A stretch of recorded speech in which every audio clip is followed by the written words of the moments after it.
সেখান থেকে 3 নম্বরে কি লেখছে, দুটি আম বাগানের একটি থেকে 89,325 টাকার এবং অপরটি থেকে 89,775 টাকার আম বিক্রয় করা হলো।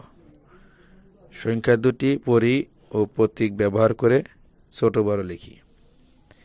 তাহলে আমাদের কি বলছে এখানে, দেখো দুইটি আম বাগান আছে, হ্যাঁ, একটি থেকে 89,325 টাকা এবং অপরটি থেকে 89,775 টাকার আম বিক্রয় করা হয়েছে। তাহলে আমরা কী করবো, সংখ্যা দুটি আগে পড়ব। তাহলে প্রথম সংখ্যা কি আছে, 89,325, এবং দ্বিতীয় সংখ্যা কি আছে 89,775। এখন কি বলছে দেখো, প্রতীক ব্যবহার করে, অর্থাৎ এই যে দুইটা প্রতীক আছে, ছোট চিহ্ন এবং বড় চিহ্নের চিহ্ন ব্যবহার করে ছোট বড় আমাদের নির্ণয় করতে বলছে।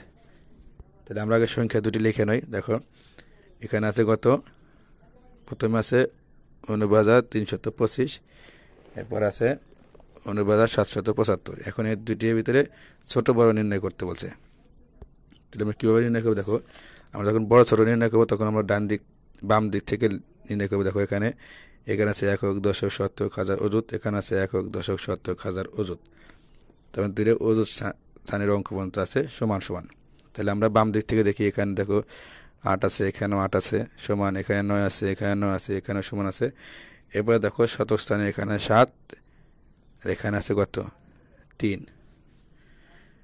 তাহলে 3 ছোট, 7 কি বড়।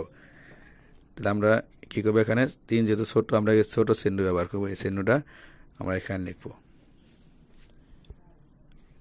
আমরা সবসময় রাখবো ছোট চিহ্নর এই চিহ্নর যে মাথার দিকটা আছে, তীরের মাথার দিকে, এই দিকে সবসময় ছোট সংখ্যা বসবে, এবং এই ফাঁকা যে দিকটা আছে এদিকে সবসময় বড় সংখ্যা বসবে। তাহলে আমরা এখানে কী ভাবো, এখানে আমরা ছোট চিহ্ন লিখবো।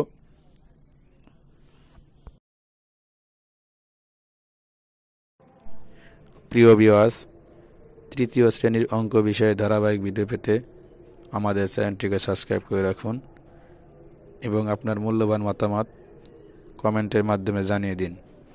ধন্যবাদ।